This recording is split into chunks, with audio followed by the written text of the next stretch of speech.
കളിയിക്കാവിള വരെ കേരളത്തിന്റെ ഓരോ വാർത്താ സ്പന്ദനവും. ഞാൻ KV ബൈജു. ഓരോ മലയാളിയും റിപ്പോർട്ടർമാരാകുന്ന വാർത്താനുഭവം. വലുപ്പ ചെറുപ്പമില്ലാത്ത സകലമാന വാർത്തകളുടെ അരമണിക്കൂർ. സകലമാന കേരളം.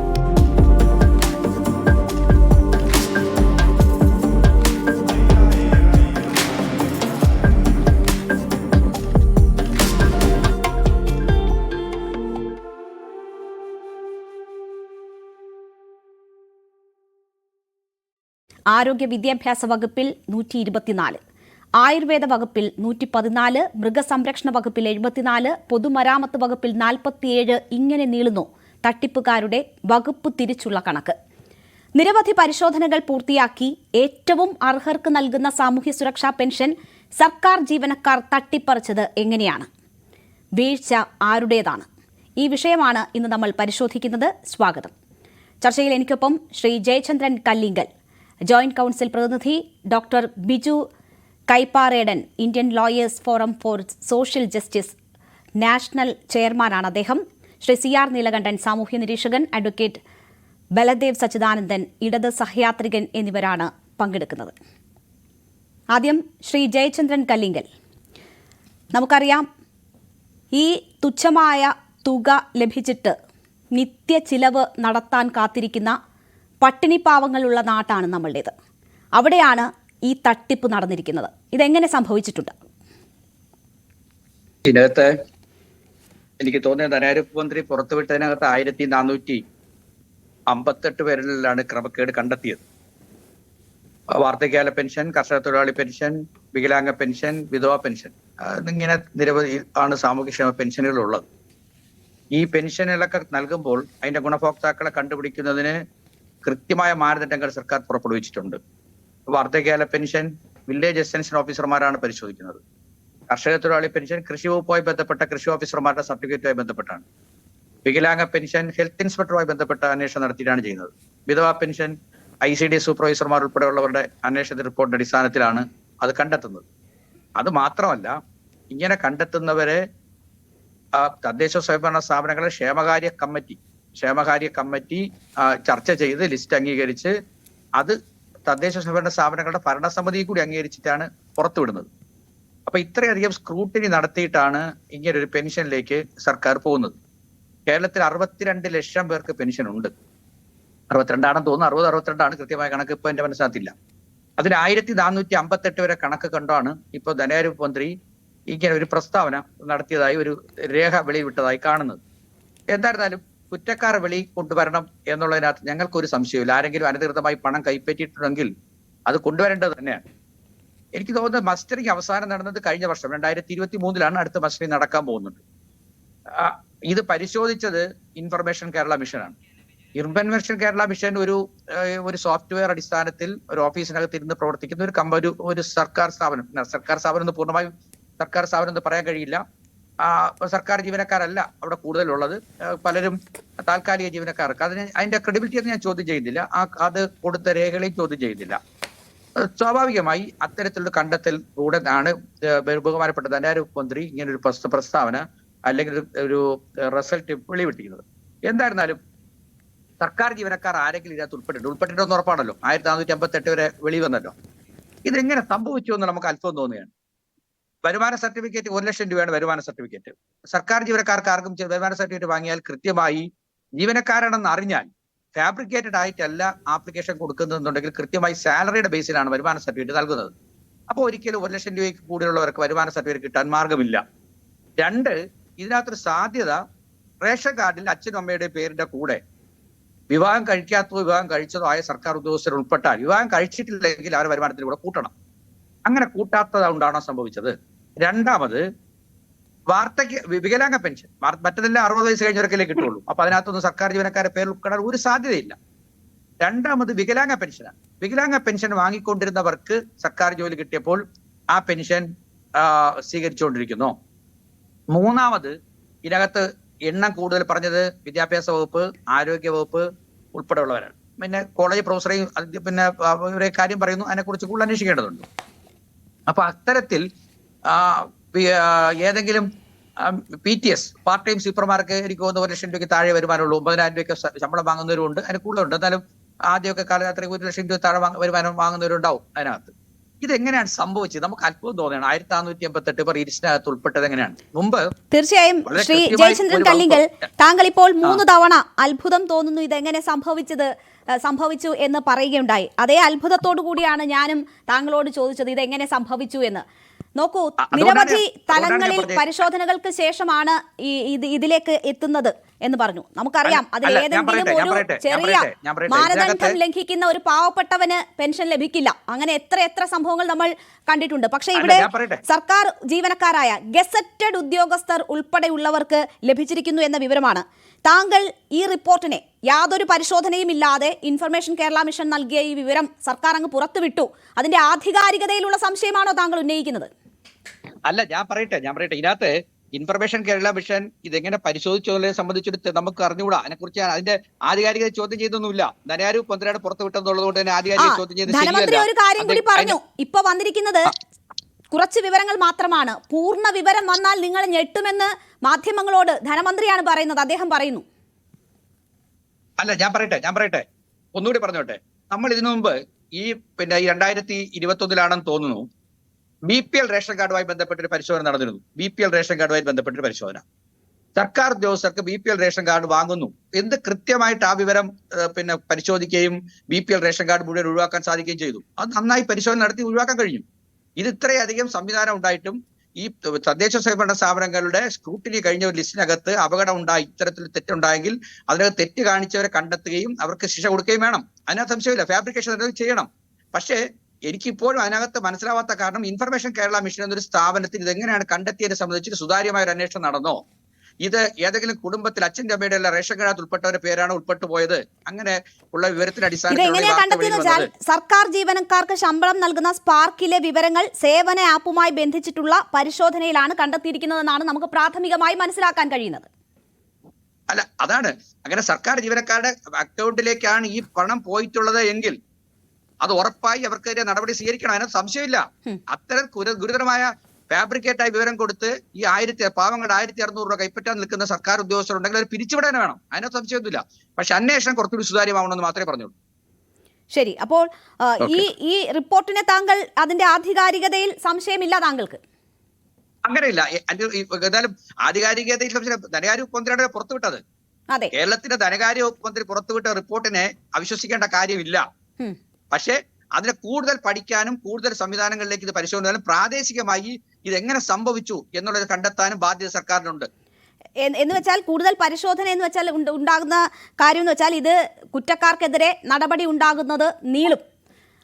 മറ്റൊന്ന് വേണ്ടപ്പെട്ടവരെയൊക്കെ രക്ഷിച്ചെടുക്കാനുള്ള ഒരു സാവകാശവുമാണോ തേടുന്നത്? അല്ല, പ്രാഥമികമായി തന്നെ നടപടി എടുക്കാൻ ഒരു പ്രയാസമില്ല. സംശയം ഉണ്ടെങ്കിൽ നടപടി എടുക്കാം.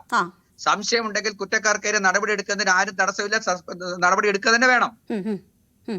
അതിന് സംശയമൊന്നുമില്ല. അങ്ങനെ കുറ്റക്കാർ രക്ഷപ്പെടുത്താനോ അന്വേഷണം നീട്ടിക്കൊണ്ടുപോകാനോ അങ്ങനെ ഒരു അടിസ്ഥാനത്തിലല്ല അങ്ങനെ ഒരു വാദഗതി ഉന്നയിച്ചത്. ശരി, പാവപ്പെട്ടവരിൽ പാവപ്പെട്ടവരായ സാധാരണക്കാർക്ക് കിട്ടേണ്ട ഏറ്റവും അർഹതപ്പെട്ട എല്ലാവർക്കും കിട്ടുന്നു എന്ന് നമുക്ക് ഉറപ്പുപോലും ഇല്ലാത്ത കാര്യമാണ്. അതിൽ ഏറ്റവും അർഹരായവർക്ക് കൊടുക്കാൻ ഉദ്ദേശിച്ചിട്ടുള്ള പദ്ധതിയാണ്. അവിടെയാണ് ഇങ്ങനെ ഒരു സംഭവം, തട്ടിപ്പ് നടന്നിരിക്കുന്നു, പകൽക്കൊള്ള നടന്നിരിക്കുന്നു എന്ന വിവരം പുറത്തു വരുന്നത്. ശ്രീ CR നീലകണ്ഠൻ, ഇതിന്റെ ആധികാരികത ഒരു തരത്തിൽ ചോദ്യം ചെയ്യുകയായിരുന്നു ആദ്യം ജയചന്ദ്രൻ കല്ലിങ്കലെങ്കിലും അവസാനം അദ്ദേഹം ആ നിലപാട് മാറ്റിയിട്ടുണ്ട്. ഏതെങ്കിലും തരത്തിൽ ക്ലറിക്കൽ ഇറർ മൂലം സംഭവിച്ച പിഴവാകുമോ ഇത് എന്ന് സംശയിക്കേണ്ട കാര്യമെങ്കിലും ഇതിലുണ്ട് എന്ന് താങ്കൾക്ക് തോന്നുന്നുണ്ടോ? 1458 പേർ, അവരുടെ പേര് വിവരങ്ങൾ ഇല്ല എങ്കിൽ പോലും ഏത് ഡിപ്പാർട്ട്മെന്റിൽ അവർ വർക്ക് ചെയ്യുന്നു എന്നതുൾപ്പെടെയുള്ള വിവരങ്ങൾ ഇപ്പോൾ പുറത്തു വന്നിരിക്കുകയാണ്. ഇതിൽ നടപടി ഉണ്ടാകും എന്ന് സർക്കാർ പറയുന്നു. ഇത് സർക്കാർ തന്നെ നടത്തിയ പരിശോധനയിലൂടെ കണ്ടെത്തിയതാണ്. അതുകൊണ്ട് തന്നെ ഈ തട്ടിപ്പുകാർക്കൊപ്പമല്ല, ഇത് എത്തിയത് തങ്ങളാണ് എന്ന് പറയുകയാണ്. അപ്പോൾ പോലും ഇവർ ആരൊക്കെയാണ്, എന്തുകൊണ്ട് ഇവരുടെ പൂർണ്ണ വിവരം പുറത്തുവിടുന്നില്ല എന്ന സംശയങ്ങൾ ഉയരുകയാണ്. സർക്കാർ ഇതിൽ സ്വീകരിച്ചിരിക്കുന്നത് മാതൃകാപരമായ നടപടിയാണോ അതോ ഇതിലും ഭംഗിയായി ഇതിലും നേരത്തെ കണ്ടെത്താമായിരുന്ന കാര്യങ്ങളാണോ ഇത്? അല്ല, ഇതില് നേരത്തെ ശ്രീ ജയേന്ദ്രൻ പറഞ്ഞ ഒരു കാര്യം, നിരവധി ഘട്ടങ്ങളിലെ പരിശോധന കഴിഞ്ഞിട്ടാണ് ഇങ്ങനൊരു പെൻഷൻ നമ്മൾ കൊടുക്കുന്നത്. അത് സാമൂഹ്യക്ഷേമ പെൻഷൻ. 60 ലക്ഷം 62 ലക്ഷം എത്ര പേർക്ക് വേണിയാവും.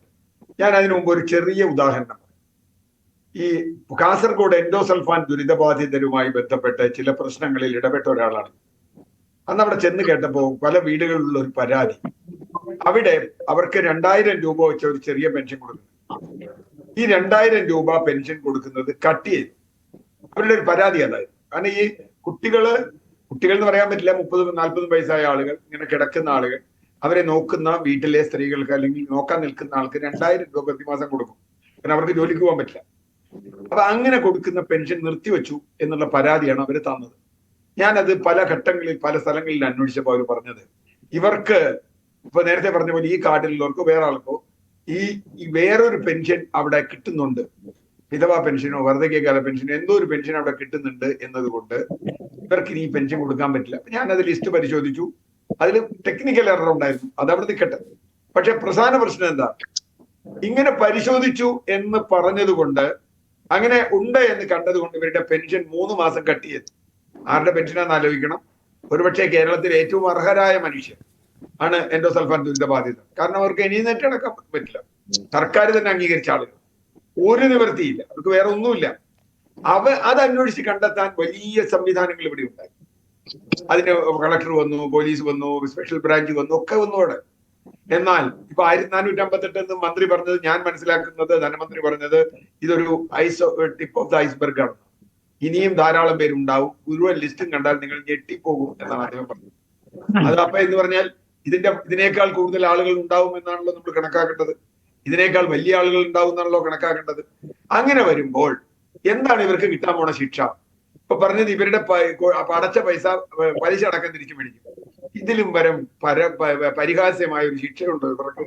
കാരണം കോളേജ് പ്രൊഫസറോ അല്ലെങ്കിൽ ആരോഗ്യ വകുപ്പിലോ വിദ്യാഭ്യാസ വകുപ്പിലോ ഒക്കെ ജോലി ചെയ്യുന്ന ആളുകൾ മാസം 50,000-ഉം 1,00,000-ഉം അതിൽ കൂടുതലും ശമ്പളം വാങ്ങുന്ന ആളുകളുടെ 1600 രൂപ പെൻഷൻ വാങ്ങിയിട്ട് അതിന്റെ പലിശ അടക്കം തിരിച്ചടച്ചാൽ അതിൽ എന്ത് ശിക്ഷ അവിടെ ഉള്ളത് എനിക്ക് മനസ്സിലായിട്ടില്ല. ഒന്നാമത്തെ കാര്യം. രണ്ടാമത്തെ വിഷയം, ഇവർക്കെതിരെ എന്ത് ശിക്ഷാ നടപടി സ്വീകരിക്കാൻ പോണേ? ഞാൻ കാണുന്നത് ലീഗലായി ഒരു നടപടി ഇവർക്കെതിരെ ഉണ്ടാവില്ല. വേണമെങ്കിൽ 1-2 പേർക്കെതിരെ സാമ്പിൾ പിടികിട്ടും, വേറെ ഒന്നും നടക്കില്ല. കാരണം ഇവിടെ വളരെ ശക്തമാണ് ട്രേഡ് യൂണിയനുകൾ. ഇപ്പൊ ട്രേഡ് യൂണിയൻ നേതാക്കളൊക്കെ വന്നിട്ട് പറയും, ഞങ്ങളുടെ ആരെങ്കിലും കുറ്റക്കാരുണ്ടെങ്കിൽ ഞങ്ങൾ 100% ശിക്ഷയ്ക്ക് അനുകൂലമാണെന്നൊക്കെ പറയും. ഇതൊക്കെ പറച്ചിലേ ഉള്ളൂ. ഇൻഡിവിജ്വൽ കേസിലേക്ക് വരുമ്പോൾ ഒരുപക്ഷെ ഏതെങ്കിലും യൂണിയന്റെ നേതാവോ യൂണിയന് വേണ്ടപ്പെട്ട ആളോ യൂണിയന്റെ സംസ്ഥാന കമ്മിറ്റിയോ ജില്ലാ കമ്മിറ്റിയോ, എനിക്കറിയില്ല, പല കമ്മിറ്റികളും ഉണ്ട്, അതിൽ വേണ്ടപ്പെട്ട ആളാവും, അല്ലെങ്കിൽ ഭരണകക്ഷിയാവും, അല്ലെങ്കിൽ പ്രതിപക്ഷമാവും. ഞാനത് പറയാൻ കാരണം എന്തുകൊണ്ടാ വെച്ചാൽ, എത്ര കേസുകളിൽ ഇവിടെ അങ്ങനെ ശിക്ഷിക്കപ്പെട്ടു, എത്ര കേസുകളിൽ സ്വാധീനമുള്ള യൂണിയൻ ആളുകൾ, ഏത് യൂണിയന്റെ ആയാലും ആളുകൾ എത്ര കേസിൽ ശിക്ഷിക്കപ്പെട്ടിട്ടുണ്ട് കേരളത്തിൽ. ഇതിലും വലിയ അഴിമതി നടത്തിയ അഴിമതി വിജിലൻസ് കേസുകളിൽ പോലും ഇപ്പൊ ശിക്ഷയൊന്നും കാര്യമായിട്ട് കിട്ടുന്നില്ല. കാരണം സർക്കാർ പെർമിഷൻ കൊടുക്കില്ല. എനിക്കനുഭവം, ഒരു സർക്കാർ ഉദ്യോഗസ്ഥനെതിരെ നമ്മളൊരു വിജിലൻസ് പരാതി കൊടുത്താൽ ആ ഉദ്യോഗസ്ഥന് അന്വേഷിക്കാൻ, വിചാരണ ചെയ്യാൻ സർക്കാരിന്റെ പെർമിഷൻ വേണം. എത്ര പെർമിഷൻ കഴിഞ്ഞ കുറെ കൊല്ലങ്ങളായി നമ്മുടെ സർക്കാരുകൾ കൊടുത്തിട്ടുണ്ട്? കൊടുക്കില്ല. ഇനി ഇതിൽ ക്രിമിനൽ കേസിലേക്ക് വരിക, ആരാണ് ഇതിൽ കുറ്റവാളി? പണം മേടിച്ച ആളാണോ, പണം കൊടുക്കാൻ സമ്മതിച്ച ആളാണോ? നേരത്തെ പറഞ്ഞു, ഗ്രാമസഭയിൽ വെക്കണം, ഇത് വെക്കണം, ആരോഗ്യ വകുപ്പ് വേണം, മറ്റ് ഡിപ്പാർട്ട്മെന്റുകൾ വേണം, റവന്യൂ ഡിപ്പാർട്ട്മെന്റ് എല്ലാവരും വേണം, പരിശോധിക്കണം, വില്ലേജ് ഓഫീസർ ഒക്കെ ഉണ്ട്. ഈ പരിശോധനയൊക്കെ കിടന്നിട്ടാണല്ലോ നമ്മൾ ഇത്ര എത്തിയത്. അപ്പൊ ഇതിൽ ആരെങ്കിലും തട്ടിപ്പ് നടത്തിയതാണ്, അവരാരെങ്കിലും ശിക്ഷിക്കപ്പെടുമോ? അപ്പൊ ഇത് ബ്രാഞ്ച് ഔട്ട് ചെയ്ത് പോവാണ്. ഇപ്പൊ ഒരാളിൽ തുടങ്ങിയിട്ട് ഒരാളുടെ കാര്യത്തിൽ 3-4 ആളുകൾ ശിക്ഷിക്കപ്പെടാം. ഇത് ശിക്ഷിക്കപ്പെടുമോ? ഒരു കാലത്തും ശിക്ഷിക്കപ്പെടില്ല. ഞാൻ ശുഭാപ്തി വിശ്വാസി അല്ലാത്തത് കൊണ്ടല്ല. മൂന്നാമത്തെ കാര്യം, നമ്മൾ ജനകീയാസൂത്രണം, വികേന്ദ്രീകൃത ആസൂത്രണം എന്ന പേരിൽ വലിയ ആഘോഷത്തോടു കൂടി ജനങ്ങളൊക്കെ വലിയ സന്തോഷിച്ച ആളുകളാണ്. പക്ഷെ ഇപ്പൊ എന്താ സംഭവിച്ചത്? ഏറ്റവും വലിയ അഴിമതിയുടെ വികേന്ദ്രീകരണം ഏറ്റവും താഴെ തട്ടിൽ പോലും ചെയ്യാം. ഇവർക്ക് കൊടുക്കാവുന്ന ശിക്ഷ, ഞാൻ മുമ്പ് ഒരു ചാനലിൽ പറഞ്ഞതാണ്, കൊടുക്കാവുന്ന ഏറ്റവും പ്രധാനപ്പെട്ട ശിക്ഷ എന്താ? ഈ ലിസ്റ്റ് പബ്ലിഷ് ചെയ്യുക. ഇതിൽ ക്ലറിക്കൽ എറർ കൊണ്ട് ആരുടെയെങ്കിലും പേര് വന്നിട്ടുണ്ടെങ്കിൽ, നേരത്തെ ജയേന്ദ്രൻ പറഞ്ഞ പോലെ ഉണ്ടെങ്കിൽ അവരൊക്കെ ഒഴിവാക്കാം. ക്ലറിക്കൽ എറർ അല്ല എന്നുണ്ടെങ്കിൽ ഒരു പഞ്ചായത്തിന് ഈ ലിസ്റ്റ് കൊടുത്താൽ, അല്ലെങ്കിൽ ഒരു മുനിസിപ്പാലിറ്റിക്ക് ലിസ്റ്റ് കൊടുത്താൽ, ആ മുനിസിപ്പാലിറ്റിക്ക് ഒരു സ്പെഷ്യൽ ഓഫീസറെ വെച്ചിട്ട് ഈ ലിസ്റ്റിലുള്ള ആളുകൾ ഈ മുനിസിപ്പാലിറ്റി ഇപ്പോൾ 10-15 പേരല്ലേ കാണുള്ളൂ, 5-10 പേര് കാണും. ആ ആളുകളുടെ പേര് പബ്ലിഷ് ചെയ്യുക. എന്നിട്ട് അവിടുത്തെ വാർഡ് സഭയിലോ ഗ്രാമസഭയിലോ ഇവരെ കൊണ്ടു നിർത്തി ചോദ്യം ചെയ്യണം, പരസ്യ വിചാരണ ചെയ്യണം, നാട്ടുകാർ മുഴുവൻ അറിയണം. കഴിയുമെങ്കിൽ അവിടുത്തെ സാമൂഹ്യ പ്രസ്ഥാനങ്ങൾ ഇവരുടെ നോട്ടീസ് വെച്ച് വിതരണം ചെയ്യണം. വേറെ ഒന്നുകൊണ്ടല്ല, ഇവരെ അതല്ലാതെ ഇവർക്ക് ഒരു ശിക്ഷയും കിട്ടാൻ പോണില്ല. കൂടി വന്ന ഒരു സസ്പെൻഷൻ കഴിഞ്ഞ് കുറച്ച് കഴിഞ്ഞാൽ അവർ കയറും. നിങ്ങളോ മാധ്യമങ്ങളോ ഞാനോ ഈ പറഞ്ഞ ആരെങ്കിലുമോ ഇതിന്റെ പിന്നാലെ പോകുന്നുണ്ടോ? ഇല്ലല്ലോ. അതിനൊക്കെ സ്വാധീനമുണ്ട്. അതിപ്പോ പോലീസ് ഉദ്യോഗസ്ഥന്മാരാണെങ്കിലും ഭയങ്കരമായി നമ്മൾ സസ്പെൻഡ് കഴിഞ്ഞ 6 മാസം കഴിയുമ്പോൾ അയാള് ഫുൾ ശമ്പളം വാങ്ങി ഒന്നിലെ വീട്ടിലിരിക്കും, അല്ലെങ്കിൽ തിരിച്ചു തരും. തീർച്ചയായും ഇതിൽ നടപടി ഉണ്ടാകുന്നില്ല എന്നതാണ് താങ്കൾ സൂചിപ്പിക്കുന്നത്. ശ്രീ CR നീലകണ്ഠൻ, ഇത് ആരുടെ വീഴ്ചയാണ് ഇത് എന്ന ഒരു ചോദ്യം കൂടിയില്ലേ? അതാണ് ഞാൻ താങ്കളോട് ആദ്യം ചോദിച്ചത്. അല്ല, വീഴ്ച ഞാൻ പറഞ്ഞല്ലോ. ഇതിന് സർട്ടിഫൈ ചെയ്ത ആളുകൾ, ഗ്രാമസഭയിൽ ഇവരുടെ പേര് വെച്ച ആളുകൾ, ഇവർക്ക് സർട്ടിഫിക്കറ്റ് കൊടുത്ത ആളുകൾ, അതാ ഞാൻ പറഞ്ഞ ബ്രാഞ്ച് ഔട്ട് ചെയ്ത് ഒരാൾക്ക് കിട്ടുന്നത് 10 ആളുകളുടെ അഴിമതി അല്ലെങ്കിൽ സഹായം കൊണ്ടാവും. ഈ 10 ആളുകളെ ശിക്ഷിക്കാൻ പറ്റും? ഇവിടെ അതിന് വകുപ്പുണ്ടോ? ചെയ്യോ? എനിക്ക് തോന്നുന്നില്ല. വാങ്ങിയ ആളുടെ ഇത് കാശ് തിരിച്ചു മേടിക്കുക എന്നുള്ളത് ഒരുപക്ഷെ പ്രാക്ടിക്കലായി നടന്നേക്കും. അല്ലാതെ ഒന്നും നടക്കില്ല. ഒരു ശിക്ഷ ഇവർക്ക് കിട്ടാൻ പോകുന്നില്ല. പലിശയടക്കം തുക തിരിച്ചു പിടിക്കും എന്നതാണ് ധനമന്ത്രി ഇന്ന് പറഞ്ഞത്. എല്ലാ വകുപ്പുകൾക്കും കർശന നടപടിക്കുള്ള നിർദ്ദേശം കൊടുത്തിട്ടുണ്ട് എന്ന് പറയുന്നു. പക്ഷേ ഈ പണം തിരിച്ചു പിടിക്കുന്നതിനപ്പുറം ഒരു നടപടി ഉണ്ടാകില്ല എന്നതാണ് CR ചൂണ്ടിക്കാട്ടുന്നത്. ആ പറഞ്ഞ് പൂർത്തിയാക്കിക്കോളൂ. അപ്പൊ ഉണ്ടാവില്ല എന്നുള്ളത് അനുഭവമാണ്. ഇത് ആദ്യത്തെ അനുഭവം അല്ലല്ലോ. എത്ര അനുഭവങ്ങളുണ്ട്. സസ്പെൻഡ് ചെയ്യും, അത് കഴിഞ്ഞ് സസ്പെൻഡ് ചെയ്ത ആളുകൾ തിരിച്ചു കയറുന്ന സർവീസിൽ നമ്മൾ അറിയ പോലും ഇല്ല. അതിന് പല സ്വാധീനങ്ങളുണ്ടാവും. ഒരുപക്ഷെ രാഷ്ട്രീയ സ്വാധീനം ഉണ്ടാവും, സംഘടനാ സ്വാധീനം ഉണ്ടാവും, ഒക്കെ ഉണ്ടാവും. കാരണം ഇത് കണ്ട് ഫോളോ അപ്പ് ചെയ്യാൻ ആരും ഉണ്ടാവില്ല. ശരി, മാധ്യമങ്ങൾ ഉണ്ടാവില്ല. അപ്പൊ നമുക്ക് ഫോളോ അപ്പ് ചെയ്യാൻ പറ്റില്ല.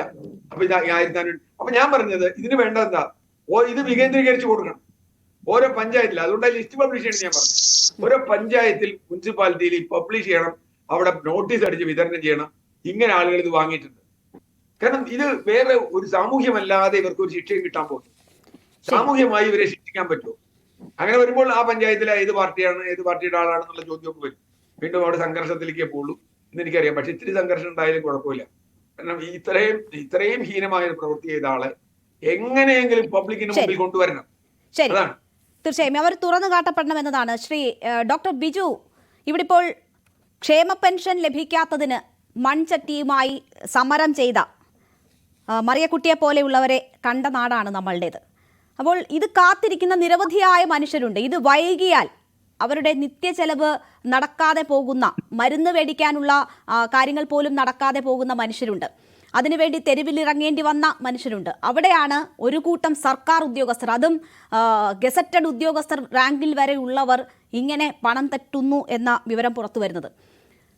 ഇത് ആരും അറിയാതെ, ആരുടെയും സഹായമില്ലാതെ ഇങ്ങനെ ഒരു തട്ടിപ്പ് നടക്കും എന്നാണോ പ്രതീക്ഷിക്കുന്നത്? ഇപ്പോൾ സർക്കാർ തന്നെ കണ്ടെത്തിയതുകൊണ്ട് അതിൽ സർക്കാരിന് യാതൊരു ഉത്തരവാദിത്വവും ഇല്ലാതെ ആകുമോ? എനിക്ക് പറയാവോ? കഴിഞ്ഞോ? കേൾക്കാം. ഈ പണം തിരിച്ചടച്ചാൽ പ്രശ്നം അവസാനിപ്പിക്കാം എന്ന് സർക്കാർ പറഞ്ഞത്, അതാണ് ഇതിനകത്ത് ഏറ്റവും വലിയ തട്ടിപ്പ്. ഒരു തട്ടിപ്പ് നടത്തി ബാങ്കിൽ നിന്നും കൊള്ളയടിച്ചതിന് ശേഷം ആ പൈസ തിരിച്ചടച്ചാൽ ആ പ്രശ്നം അവസാനിക്കൂ? കേരള ഖജനാവ് കൊള്ളയടിച്ചിട്ട് ആ പണം തിരിച്ചടയ്ക്കാം എന്ന് പറഞ്ഞാൽ ഈ പ്രശ്നങ്ങൾ അവസാനിക്കുകയില്ല. എൻ്റെ ഒരു അനുമാനം, ഇത് പിൻവാതിൽ നിയമനങ്ങളുടെ തുടർച്ചയാണ്. PSC വഴി അപ്പോയിന്റ്മെന്റ് ലഭിച്ചവരല്ല ഈ തട്ടിപ്പ് നടത്തിയിരിക്കുന്നവരിൽ ഭൂരിഭാഗവും. ഇവര് ഏതെങ്കിലും തരത്തിലുള്ള ക്ഷേമ പെൻഷൻ മേടിച്ചുകൊണ്ടിരിക്കെ തന്നെ പിൻവാതിൽ വഴി ജോലിയിൽ കയറി 2 ആനുകൂല്യങ്ങൾ ഒരേ സമയം കൈപ്പറ്റുന്നവരാണ്. അല്ല ബിജു, അങ്ങനെ ഒരു കൺക്ലൂഷനിലേക്ക് താങ്കൾ എങ്ങനെ എത്തിയെന്ന് എനിക്ക് അറിയില്ല. കാരണം ഇത് ആരൊക്കെയാണ് വാങ്ങി എന്നതുള്ളതിന്റെ പേരോ വിവരങ്ങളോ പുറത്തു വിട്ടിട്ടില്ല സർക്കാർ. അല്ല, പക്ഷെ നമുക്ക് അനുമാനിക്കാവുന്ന ഒരു കാര്യമുണ്ട്. വളരെ കൂളായിട്ട്, നമുക്ക് വളരെ ന്യായമായിട്ട് നമുക്ക് അനുമാനിക്കാവുന്ന ഒരു കാര്യമുണ്ട്. ഒരു സർക്കാർ ഉദ്യോഗസ്ഥൻ പിന്നെ ക്ഷേമ പെൻഷൻ മേടിക്കണമെങ്കിൽ പഞ്ചായത്ത് ശുപാർശ ചെയ്യണമെങ്കിൽ അത് എന്തായാലും അവിടുത്തെ ഗ്രാമപഞ്ചായത്തും അതുവഴിയുള്ളവരൊക്കെ അറിഞ്ഞിട്ടേ, ഗ്രാമസഭയൊക്കെ അറിഞ്ഞു നടക്കുള്ളൂ. ഈ ക്ഷേമ പെൻഷൻ മേടിച്ചോണ്ടിരിക്കുന്നവൻ സർവീസിൽ പിൻവാതിൽ വഴിയോ PSC വഴിയോ സർവീസിൽ കയറിയതിനു ശേഷം അഫിഡവിറ്റ് കൊടുക്കാതെ ഒളിച്ചു കളിച്ചതിന്റെ ഫലമായിട്ടാണ് ഈ 2 പെൻഷനോ അല്ലെങ്കിൽ 2 ആനുകൂല്യങ്ങളോ അവർ ഒരേ സമയം മേടിക്കുന്നത്. ഇത് ഖജനാവിന്റെ കൊള്ളയാണ്. ഇവിടെ മുമ്പേ പറഞ്ഞ നമ്മുടെ ഇടുക്കിയിലെ ചേടത്തിയെ പറ്റി പറഞ്ഞല്ലോ. അവരെ പോലെയുള്ള പാവങ്ങള് നിത്യവൃത്തിക്ക് നിവൃത്തിയില്ലാതെ കഷ്ടപ്പെടുന്ന സമയത്ത് ഈ ഭരണ ആനുകൂല്യങ്ങൾ ഇതുപോലെ കൈപ്പറ്റുന്ന ഈ വലിയൊരു ഗൂഢാലോചനയുടെ ഭാഗമാണിത്. ഇത് പിൻവാതിൽ നിയമനങ്ങളുടെ തുടർച്ചയാണ്. PSC വഴി അപ്പോയിന്റ്മെന്റ് നടക്കുകയാണെങ്കിൽ ഒരുപാട് വെരിഫിക്കേഷൻസിന്റെ ആവശ്യമുണ്ട്. തീർച്ചയായിട്ടും ഇത് പിൻവാതിൽ നിയമനം. ഇതിനകത്ത് ഒരു കാര്യം നമ്മൾ പഠിക്കണം. ഇങ്ങനെ പെൻഷൻ മേടിക്കുന്നവര്, സർക്കാർ സർവീസിൽ ഇരുന്നുകൊണ്ട് പെൻഷൻ മേടിക്കുന്നവരില് എത്ര പേര് PSC വഴി അല്ലാതെ ഡയറക്റ്റ് നിയമനങ്ങൾ നേടിയവരാണ് എന്ന് പഠിക്കണം. അപ്പോഴാണ് ഇതിന്റെ യഥാർത്ഥ ഭീകരത, ഈ കൊള്ളയുടെ രൂക്ഷമായ ഒരു വശം ജനത്തിന് മനസ്സിലാവുകയുള്ളൂ. തീർച്ചയായിട്ടും ഇതിപ്പം ഇതിനകത്തെ ഭരണകക്ഷി സംഘടനകള്, സർവീസ് ജീവനക്കാരുടെ സംഘടനകള് അവർ പറയുന്നത് പൈസ തിരിച്ചടച്ച് ഈ പ്രശ്നം അവസാനിപ്പിക്കാമെന്നാണ്. നടക്കുകയില്ല. ഞങ്ങൾ ഇത് അങ്ങനെ അവസാനിക്കാൻ പോകുന്ന ഒരു വിഷയമല്ലത്. ശരി, ഖജനാവിന്റെ കൊള്ള എന്നതാണ് ഡോക്ടർ ബിജു സൂചിപ്പിക്കുന്നത്. ഞാൻ താങ്കളിലേക്ക് തിരിച്ചു വരാം. അഡ്വക്കേറ്റ് ബലദേവ് സച്ചിദാനന്ദൻ, ഇവിടെ ഇപ്പോൾ ഈ പെൻഷൻ തുച്ഛമായ ഈ തുക കാത്തിരുന്ന് അത് ലഭിക്കാൻ വൈകിയപ്പോൾ കോടതിയെ സമീപിച്ചവരുണ്ട്. അവിടെ കോടതിയിൽ സർക്കാർ പറഞ്ഞത് ഇത് അവകാശമായി കാണാനാകില്ല, സഹായം മാത്രമാണ്, ഭരിക്കുന്ന സർക്കാരുകളുടെ നയപരമായ തീരുമാനം മാത്രമാണ് എന്നാണ്. അതിനുശേഷമുള്ള തെരഞ്ഞെടുപ്പിൽ ജനങ്ങളെ നേരിട്ട് കാണുമ്പോൾ ഞാൻ ഒരുപാട് പേരുടെ ഭാഗത്തു നിന്ന് കേട്ടിട്ടുണ്ട്, ഔദാര്യമാണ് എന്ന് പറഞ്ഞ് ഞങ്ങളെ അപമാനിച്ചു, ഇതാരുടെ ഔദാര്യമല്ല ഞങ്ങളുടെ അവകാശമാണ് എന്ന് പറയുന്ന നിരവധി സാധാരണക്കാരായ മനുഷ്യരെ ഞാൻ തന്നെ നേരിട്ട് കണ്ടതാണ്. ഏതായാലും അങ്ങനെ കോടതിയിൽ നിലപാട് പറഞ്ഞ സർക്കാരാണ് സർക്കാർ ജോലി ചെയ്ത് ശമ്പളം വാങ്ങുന്നവർക്ക് ഇതുപോലെ പെൻഷൻ വാങ്ങാനുള്ള അവസരം ഉണ്ടാക്കി കൊടുത്തിരിക്കുന്നത്. ഗവൺമെന്റ് കോടതിയിൽ പറഞ്ഞത് ഇത് സ്റ്റാറ്റ്യൂട്ടറി പെൻഷൻ അല്ലെന്നാണ് പറഞ്ഞത്. ഉദ്യോഗസ്ഥർക്ക് കേരളത്തിൽ കൊടുക്കുന്നത് സ്റ്റാറ്റ്യൂട്ടറി പെൻഷനാണ്. ഇപ്പോൾ അത് കോൺട്രിബ്യൂട്ടറി ആക്കി. അതവിടെ നിൽക്കട്ടെ. ഈ 60 ലക്ഷം പേരിൽ ഭൂരിപക്ഷം പേരും 60 വയസ്സിന് മുകളിലുള്ളവർ. 60 വയസ്സിൽ താഴെയുള്ളവർ വികലാംഗരോ വിധവകളോ ഒക്കെയാണ്. ബാക്കി എല്ലാവർക്കും 60 വയസ്സ് കഴിയും എന്ന് പറഞ്ഞാൽ 60 വയസ്സ് വരെ എന്തെങ്കിലും കശുവണ്ടി തൊഴിലാളികളോ കയർ തൊഴിലാളികളോ ചുമട്ട് തൊഴിലാളികളോ അങ്ങനെ നിരവധി തൊഴിലാളികൾ, ആ തൊഴിലാളികൾക്ക് കൊടുക്കുന്ന അവസാന കാലഘട്ടത്തിൽ ഒരു മരുന്ന് വാങ്ങിക്കാൻ പോലും ഈ പൈസ തികയില്ലെന്ന് നമുക്കറിയാം. ആ പെൻഷനാണ്.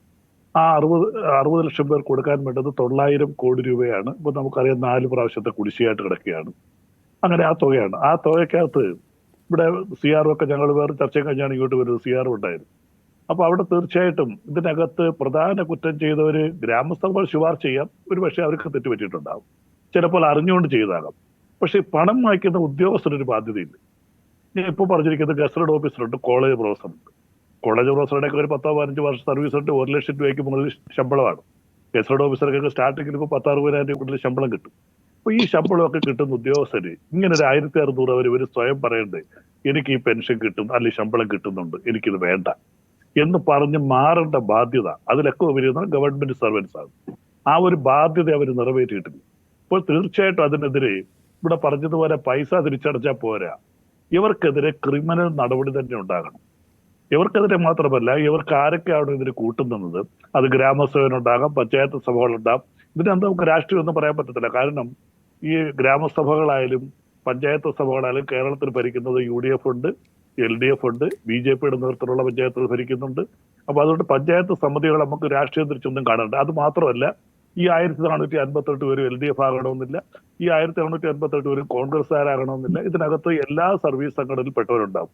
പക്ഷെ അവരുടെ ബാധ്യത അവർ നിറവേറ്റേണ്ടതാണ്. ഇങ്ങനെ ഒരു പെൻഷൻ കിട്ടുമ്പോൾ ജോലി കിട്ടുന്നതിന് മുമ്പേ ഇതുണ്ടെങ്കിൽ അവർ സ്വയം ഒഴിഞ്ഞു മാറണം. എനിക്ക് ഈ പെൻഷൻ ഇതിൽ തന്നെ ഒഴിവാക്കണം. അപ്പോൾ അവരുടെ നേരത്തെ നമുക്കറിയാം അവർക്ക് ഒരു മിനിമം വരുമാനമൊക്കെ റേഷൻ കാർഡിനകത്തൊക്കെ ചോദിക്കും.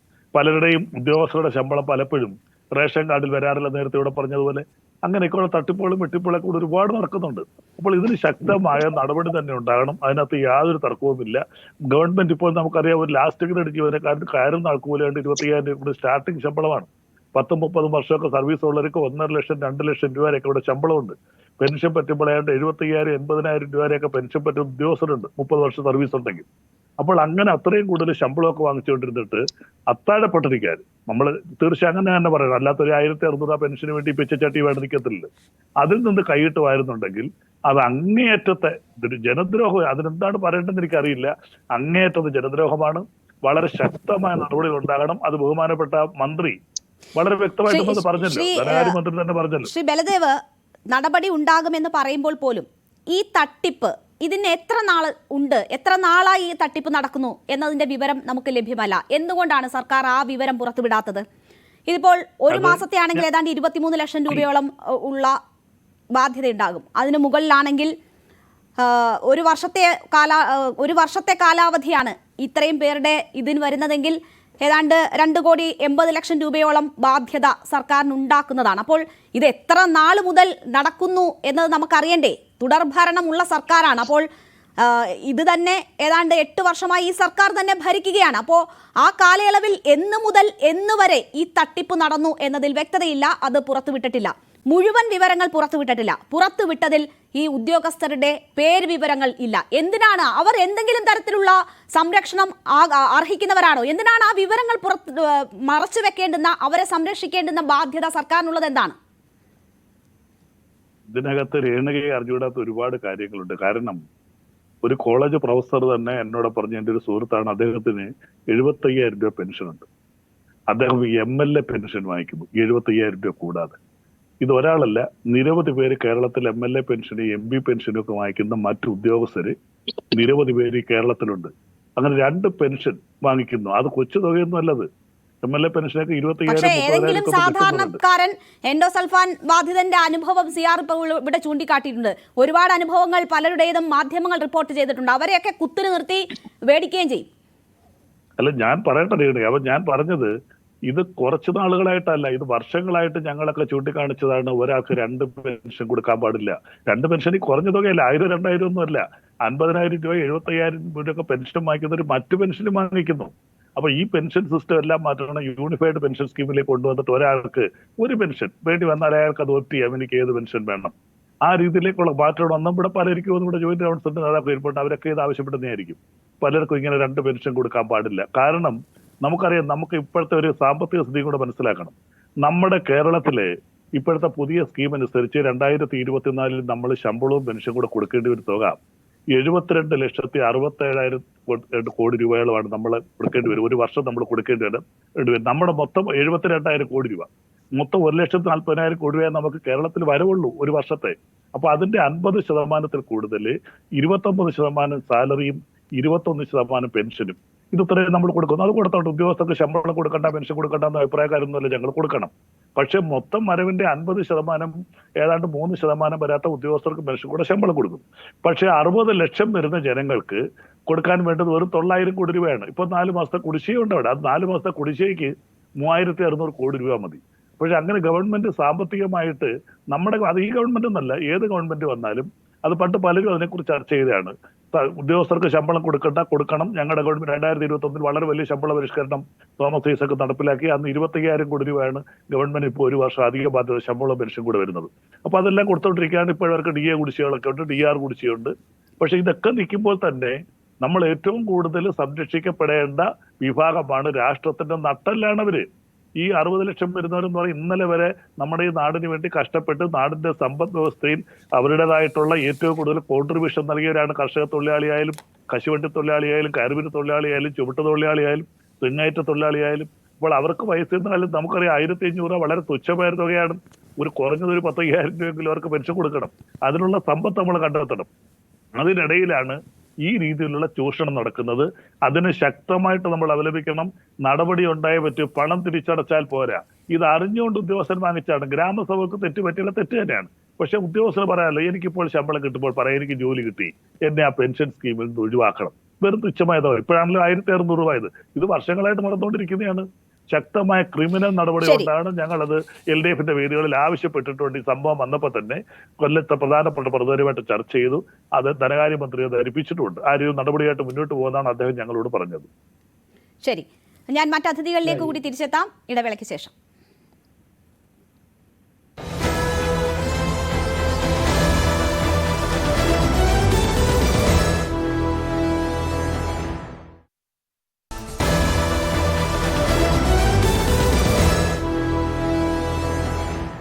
വീണ്ടും ചർച്ചയിലേക്ക്. ശ്രീ ജയചന്ദ്രൻ കല്ലിങ്കൽ, ഒരു സർക്കാർ ഉദ്യോഗസ്ഥന് ഇങ്ങനെ ഒരു പെൻഷൻ ലഭിക്കുന്നു എന്നറിഞ്ഞാൽ അത് കൃത്യമായി അധികൃതരെ അറിയിച്ച് വേണ്ടത് ചെയ്യാനുള്ള ബാധ്യതയുള്ള ആൾ കൂടിയാണ്. സർവീസ് റൂളിന് വിരുദ്ധമാണ് ഈ രീതിയിൽ ഏതെങ്കിലും ധനസഹായം കൈപ്പറ്റുന്നത് എന്നിരിക്കെ ഈ 1,498 പേർ ചെയ്തത് ഒരു തരത്തിലും ന്യായീകരിക്കാൻ പറ്റാത്ത തെറ്റാണ് എന്ന് വ്യക്തമാണ്. ഏതെങ്കിലും തരത്തിൽ ഇവർക്കെതിരായ നടപടിക്ക് സംഘടനയുടെയോ രാഷ്ട്രീയത്തിൻ്റെയോ ബലം നോക്കി അവർക്കൊപ്പം അല്ലെങ്കിൽ അവരെ രക്ഷിച്ചെടുക്കാനുള്ള നിലപാടുകളിലേക്ക് സംഘടനകൾ നീങ്ങുമോ? ഒരിക്കലുമില്ല. ഇത് നേരത്തെ നീരണ്ട സാർ ഒക്കെ ഇവിടെ പറഞ്ഞല്ലോ, ഏതെങ്കിലും സംഘടനകളെ വ്യക്തിപരമായിട്ടോ കൂട്ടായിട്ടോ ഇപ്പൊ പറയുന്നതല്ല. അങ്ങനെ ഒരു കേസ് നമ്മുടെ മുന്നിൽ വന്നാൽ അങ്ങനെ നമ്മൾ റെക്കമെൻഡേഷൻ നൽകുന്ന അല്ലെങ്കിൽ ശുപാർശ നൽകുന്ന പതിവ് ഒരു സംഘടനക്കും ഇല്ല. അത് ജോയിന്റ് കൗൺസിലിൽ നിന്ന് മാത്രമല്ല, ഇവിടെ പ്രവർത്തിക്കുന്ന ഒരു സംഘടനകൾ അങ്ങനെ ചെയ്യാറില്ല. ഇതൊരു തെറ്റായ ധാരണയാണ്. മറ്റൊന്ന്, ഇവിടെ എനിക്ക് തന്നെ മനസ്സിലാവുന്നില്ല, 1600 രൂപ വാങ്ങാൻ വേണ്ടി സർക്കാർ ഉദ്യോഗസ്ഥർ ഗൂഢാലോചന നടത്തിയതൊക്കെ ചെയ്യുമെന്ന് പറഞ്ഞാൽ, നേരത്തെ പറഞ്ഞ പോലെ ഇത് ആരൊക്കെ കണ്ടുപിടിക്കില്ല എന്ന് തോന്നൽ കൊണ്ട് നടത്തിയ ഒരു തെറ്റാണ്. ഇത് എന്തായിരുന്നാലും ഈ അന്വേഷണത്തിന്റെ ഭാഗമായി കൂടുതൽ കാര്യങ്ങൾ വെളിയിൽ വരുമ്പോൾ ഇത് ആരൊക്കെയാണെന്ന് മനസ്സിലാവും, അവർ വാങ്ങിയ സാഹചര്യം എന്താണെന്ന് മനസ്സിലാവും, അവർ ചെയ്ത കുറ്റം ബോധ്യപ്പെട്ട് അവർ കർശനമായ നടപടി എടുക്കാൻ വേണം. അതിനകത്തൊരു സംശയമില്ല. പണം തിരികെ വാങ്ങുക മാത്രമല്ല, ഇതൊരു കുറ്റകൃത്യമാണ് എന്ന് തെളിയിക്കപ്പെട്ടാൽ ശക്തമായ നടപടി, അതിനകത്ത് കൃത്യമായ നടപടി എടുക്കാൻ വേണം. അല്ല പണം തിരികെ വാങ്ങിക്കൊണ്ട് മാത്രം അവസാനിക്കുന്ന കാര്യമില്ല. പിന്നീട് ഞാൻ വേറൊരു കാര്യം കൂടി പറഞ്ഞോട്ടെ. നമ്മൾ ഈ വിഷയങ്ങളൊക്കെ ചർച്ച ചെയ്യുമ്പോൾ തന്നെ സർക്കാർ ജീവനക്കാരെ സംബന്ധിച്ച് ചില തെറ്റായ ധാരണകൾ ഇപ്പൊ ഇവിടെയും ചർച്ചയ്ക്കകത്ത് പലരും പറഞ്ഞു, എല്ലാവരും പറയുന്നില്ല. നമ്മൾ മനസ്സിലാക്കേണ്ടത് കേരളത്തിലെ സർക്കാർ ജീവനക്കാരുടെ എണ്ണത്തെ സംബന്ധിച്ച ധാരണ ഈ ചർച്ചയിൽ പങ്കെടുക്കുന്നവരൊക്കെ ഉണ്ടാവും, പൊതുസമൂഹത്തിലുണ്ടോ? 2,80,000 പേര് അധ്യാപകരാണ്, 62,000 പേർ ആരോഗ്യ മേഖലയിൽ ജോലി ചെയ്യുന്നവരാണ്, ഏകദേശം 60,000 പരം പേർ ഈ മറ്റേ മെഡിക്കൽ വിദ്യാഭ്യാസവുമാണ് 60,000 പേർ, 40,000 പേർ ഈ തദ്ദേശ സ്വയംഭരണ സ്ഥാപനങ്ങളുമായി ബന്ധപ്പെട്ടവരാണ്, 20,000 പേർ റവന്യൂ വകുപ്പ് ജീവനക്കാരാണ്. അപ്പൊ ഇതൊരു 4-4.5 ലക്ഷം രൂപ അത്യന്താവിധ സർവീസ് കഴിഞ്ഞാൽ പിന്നെ ആകെ 1-1.25 ലക്ഷം പേരാണ് വെളിയിലുള്ളത്. ഇതിനെല്ലാം നമുക്ക് പറഞ്ഞു കളയാൻ ഇല്ലാതാക്കി കളയുമോ? ഇല്ലാതാക്കി തസ്തികയൊന്നും വേണ്ട തീരുമാനിക്കാൻ കഴിയുമോ? സർക്കാർ സർവീസ് ഒരു അനിവാര്യമാണ് എന്നുള്ള ബോധ്യം വേണം. പിന്നെ അഡ്വക്കേറ്റ് ബൽദേവ് സാർ പറയുന്നു 1.5 ലക്ഷം രൂപ ശമ്പളം ഉണ്ടെന്ന്. 1.5 ലക്ഷം രൂപ ആർക്കാണ് സാർ ശമ്പളം? അതൊരു 20% താഴെ വരുന്ന നേരത്തെ പറഞ്ഞ കോളേജ് അധ്യാപകർക്ക് ഉൾപ്പെടെ വരുന്ന UGC സ്കെയിൽ അവർക്കും ഇപ്പൊ ശമ്പളത്തിൽ കോളേജ് അധ്യാപകർ 2 പേർ ഇതിൽ ഉൾപ്പെട്ടിട്ടുണ്ട് ഈ വന്ന കണക്കിൽ തന്നെ. ഏത് കോളേജ് അധ്യാപകരായ 2 പേർ ഇതിൽ ഉൾപ്പെട്ടിട്ടുണ്ട്. മനസ്സിലായി. അത് ഞാൻ ഉൾപ്പെടുന്നില്ല.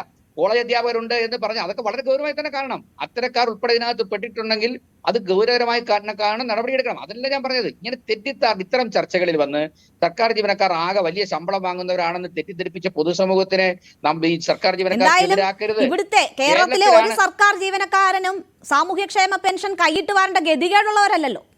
അല്ല ഞാൻ അതിനെ ന്യായീകരിക്കുന്നതല്ല, അതിനെ ന്യായീകരിച്ചുകൊണ്ടല്ല ഈ ചർച്ചയിൽ പങ്കെടുക്കുന്നത്. പക്ഷെ ഒരു തെറ്റായ വിവരങ്ങൾ പൊതുസമൂഹത്തിലൊക്കെ നൽകരുത്. മാന്യമായി ജീവിക്കാനുള്ള തുക എല്ലാവർക്കും ലഭിക്കുന്നുണ്ട്, അത് മനസ്സിലാക്കണം. 25% തുക ഈ കഴിഞ്ഞ ഇത്രയും മാസത്തിനകത്ത് കുറവ് വന്നത്. ഇതൊക്കെ എല്ലാവർക്കും അറിയാവുന്ന കാര്യമാണ്. ഞാൻ പറഞ്ഞു തന്നതേ ഉള്ളൂ. ഈ ചർച്ചയുടെ ഭാഗമല്ലാത്തതുകൊണ്ട് അത്തരം വിഷയങ്ങളിലേക്ക് പോകുന്നില്ല. പക്ഷേ യാഥാർത്ഥ്യങ്ങൾ കൂടി തിരിച്ചറിയണം. അത് സർക്കാരിന്റെ ശമ്പളം കുറഞ്ഞത് കൊണ്ടല്ല ഈ ക്ഷേമ പെൻഷൻ പോയി കൈയിട്ട് വാരിയത്. അവരെ ഗുരുതരമായ തെറ്റാണ് ചെയ്തത്.